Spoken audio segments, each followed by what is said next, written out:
Hi, Kara. Hi, how are you? Good. How are you doing today? I'm good. So great to see you. Thanks for giving us some of your time. Of So course. let's get right into it. Tell us all about yourself. Okay, so my name is Kara Egber. I'm 36. I live in Arlington, Virginia, right outside DC, and I'm a sales manager at a medical practice. Oh, wow. That's great. So you're totally an East Coaster. Were you born and raised there? I grew up in Fairfax, Virginia. I lived in New York City for a number of years, as well as Boston. So I'm definitely an East Coast woman. Yeah. Yeah. Awesome. I am too. So tell us a little bit about how egg freezing got on your radar and why you chose to freeze your eggs. Absolutely. So a few years ago, when I was 34, at the time I was not in a serious relationship, and I want to have kids one day. So at my annual OBGYN appointment, I said, "Hey, what do I need to know about egg freezing? This is something I want to do. Should I have issues down the road? What do I need to know about it?" And they said, if you're not trying by the time you're 36, you want to freeze your eggs. So that way, if you have any issues down the road, you'll have the best chance of getting pregnant doing in vitro with your 36-year-old eggs. So along with kind of planning for that, they said, let's start off and test your AMH level, which is very simple, just a blood test they take. My insurance covered it, so I didn't have to pay anything. And it really tests your egg reserve. You want it somewhere between a 1 and a 2. That means it's a healthy egg reserve. I didn't know this at the time. I'll say this. I didn't know you were born with all your eggs and you're just losing them. I thought you were continually making eggs. So I learned that was not the case. So they said, since you're on birth control, if your number comes back really low, we're going to retest it off birth control. My number came back, I want to say it was like a 1.2 or 1.3. So it came back in a normal range. So I didn't have to retest it. And I said, okay, when I'm 36, I will freeze my eggs then. Great. So you gave yourself kind of like a number. So what age were you when you had this conversation with your OBGYN, which is very progressive conversation. Now, I have not heard a lot of women talk about this with their OB. Right. Maybe it's just because they didn't have that conversation. It was more or less like, well, what birth control do you want to be on? Okay, here's your script. Right. Exactly. Yeah, being a mother, getting married, that whole, white picket fence, I've always wanted to do. I wasn't ready in my 20s. My 30s was when I really thought about it in a real mindset. The guys I was dating, it didn't pan out for whatever reason. Obviously not me. Yeah, it's never us. Exactly. I'm like, come on. So perfect. when I asked, it was more to find out, what do I need to know? So I kind of had on my radar, all right, when I become 36, that's where I want to freeze them. It'll kind of give me a little more time, be like a savings account. So how many years did you have to plan for this? I really didn't plan much for it. I just kind of said, when I'm 36, if I'm not trying, I'm going to do it. Okay. So there was no planning. My parents were very generous. They're footing the bill for it. On the flip side, that money that's footing the bill was coming from the budget they'd put aside for future weddings. That was something I had to think about. Let's say I can't have a wedding. I can have a wedding, but maybe not as elaborate. Right. I'm not probably going to have the big ballroom and the band. I kind of joke and tell everyone there won't be dinner and there'll be a cash bar. That's my wedding. Yeah. But when it comes down to it, if I had a choice of this amazing wedding or a baby, it's very easy. I would choose the baby. I would too. I'm right there with you. I always make fun of people that spend so much money on a wedding that could have gone to a house purchase or, some of those things. So I definitely am with you. Priorities are totally in line. I have the same priorities that a child would probably be more important. It's a legacy. You can't take back. Yeah. Oh. Well, that sounded like a very easy process for you. Like you just knew, okay, egg freezing is my go-to. Right. When you actually got to 36 and it was time to freeze your eggs, how did you feel then? So it was a little daunting because it's kind of like, oh yeah, when I'm 36, I'm going to do that. And then I was like, oh, I'm 34, oh, I'm 35. And I was like, ooh, I'm 36. So I turned 36 in February. So I'm actually almost 37. Oof. Still young. Anyway, so when I turned 36 in February of this year, I kind of gave it a few months. I said, all right, spring, I'll reach out to Shady Grove Fertility. They're one of the top fertility treatment centers in the country. My dad's cousin, who's an OBGYN, has a very good friend that works there, Dr. Saffin. I highly recommend him. He's at the Annandale location. So I made an appointment to just have an initial consultation and met with Shady Grove. But I was a little nervous. I hadn't had any friends. I had some friends do in vitro. They were having issues getting pregnant. I should have reached out to them because they would have had to have done an egg retrieval, which I didn't think about. It's the first half. Yeah. But they also they're going through it a different way. They couldn't conceive. I'm not trying to actively conceive. I'm just trying to freeze the eggs. And I'm also doing it alone. Yes, I have my friends and family, but there's no partner. So I was kind of different. So, I brought my mom with me to my initial consultation. And, it's strange. You're sitting in a room and it's all these couples that can't get pregnant. So they're also in, a tough place. And there's me who's like, ooh, I hope I'm not sitting here, can't get pregnant down the road. I'm sitting here for different reasons. So it was kind of a sad room, but a room that still had like a glimmer of hope. People that were really doing whatever it takes to achieve their dream, which is something I do in every kind of end of my life, whether it's, work or egg freezing or whatever. So, I made that initial appointment this spring and brought my mom. Okay. So, actually, before the consultation, they did initial baseline testing. Sorry, I forgot about that. They did initial baseline testing where they tested my AMH again, the blood test to see the egg reserve that I had done when I was 34. And they also did a vaginal ultrasound to kind of look at my ovaries. And everything looked good. And on each ovary, as I always tell my friends, they kind of look like, think of it like the center of a flower and the petals are follicles. You want to have around 5 follicles, as average. On each one, you want to have around 10. I had 9. So everything looked good. And they tested my AMH. So then I came back for the consultation where I would hear all the results and everything with my mom. And my AMH had dropped down to a 0.5. So I was concerned because of the 1.3. It's still not terrible, but it was drastically lower. So they said, look, you're on birth control. We want to retest this again. A lot of people that come in for this initial testing, they're nervous, they're a little stressed in their body. So they're like, we want to have you go off birth control, and we're going to retest everything when your period comes back. They said since you've been on birth control since you were 22, your period might not come back right away. So I'm thinking it's not going to come back on time. Oh my God, everything's over. I'm like crying, and they said if it doesn't come back right away, we're going to put you on progesterone. It's going to force your period. Okay. So my body being like super OCD, my period comes back 4 weeks later to the day. So I was very lucky. I was very lucky. Yeah. I don't think it's unusual though, especially if people are doing continuous birth control. I think that's common for a lot of people. I personally had been on birth control for a long period of time, just like you.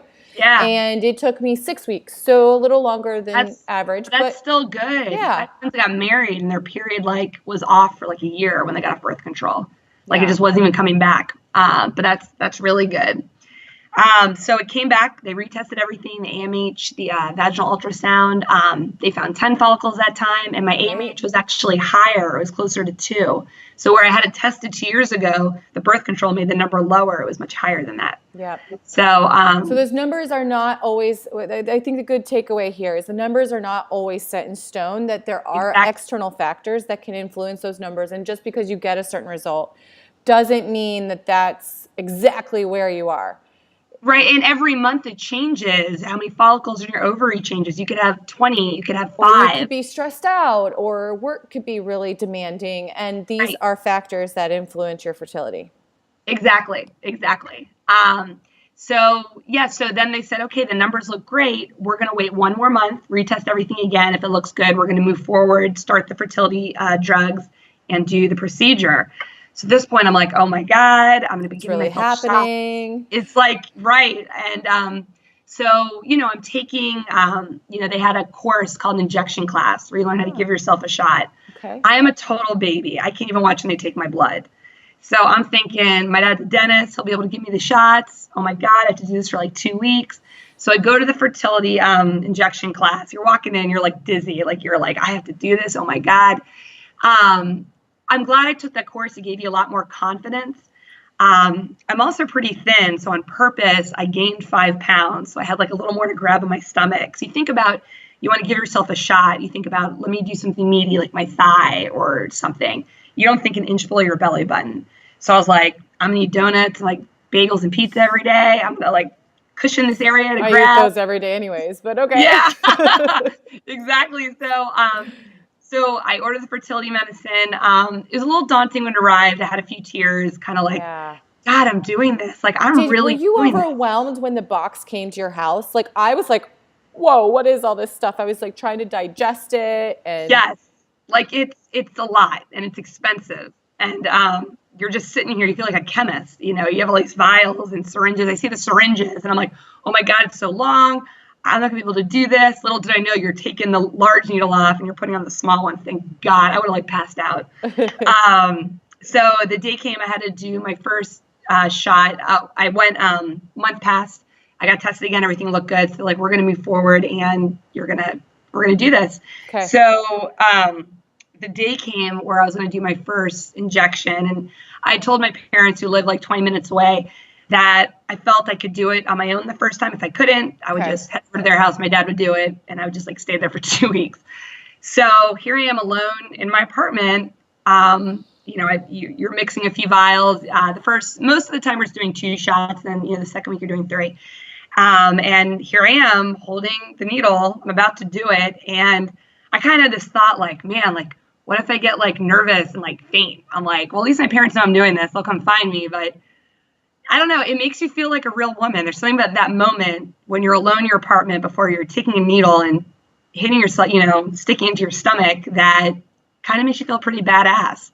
So I kind of just closed my eyes, took a deep breath, counted to 3, did it. It was not bad at all. Like, I was able to do all the shots myself. It was totally mind over matter. And it wasn't bad. I didn't have any emotional side effects. I didn't have any weight gain.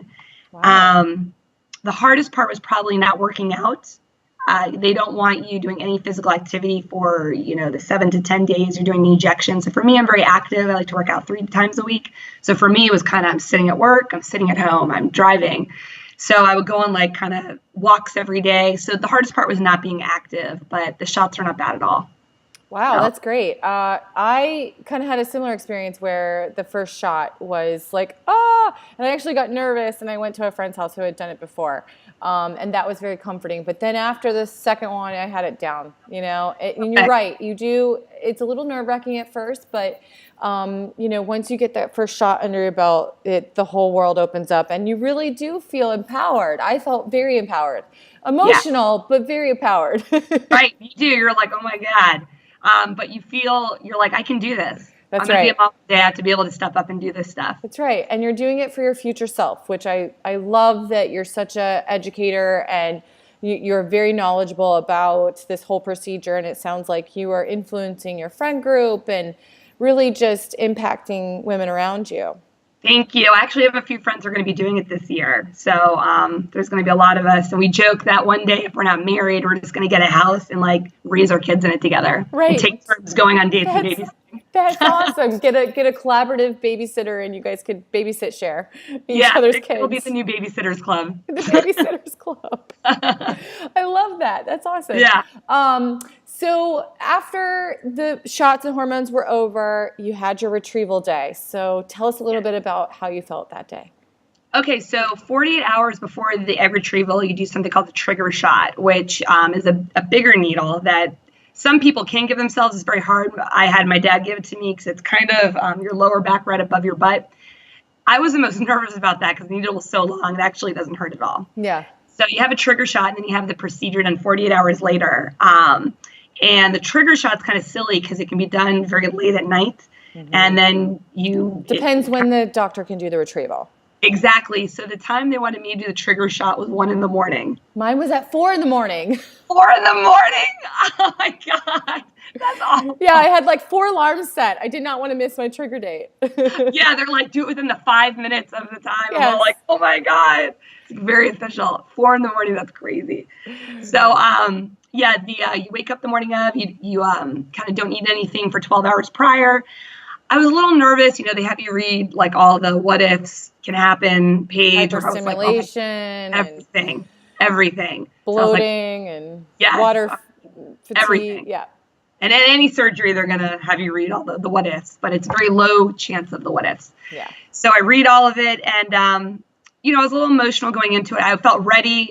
It's for me, you feel very bloated going through this process. So it felt like you're carrying 2 golf balls in your stomach. Like I would call my mom. It didn't hurt. A lot of times it kind of tickled, but it just felt like I was carrying these 2 golf balls. I felt like it was grapefruits. You were lucky you only had golf balls. Yeah, it was just very silly. Grapefruit's a good analogy too. It was just like very silly. Yeah. So squishy and yes, it's just, but it doesn't hurt. Blah.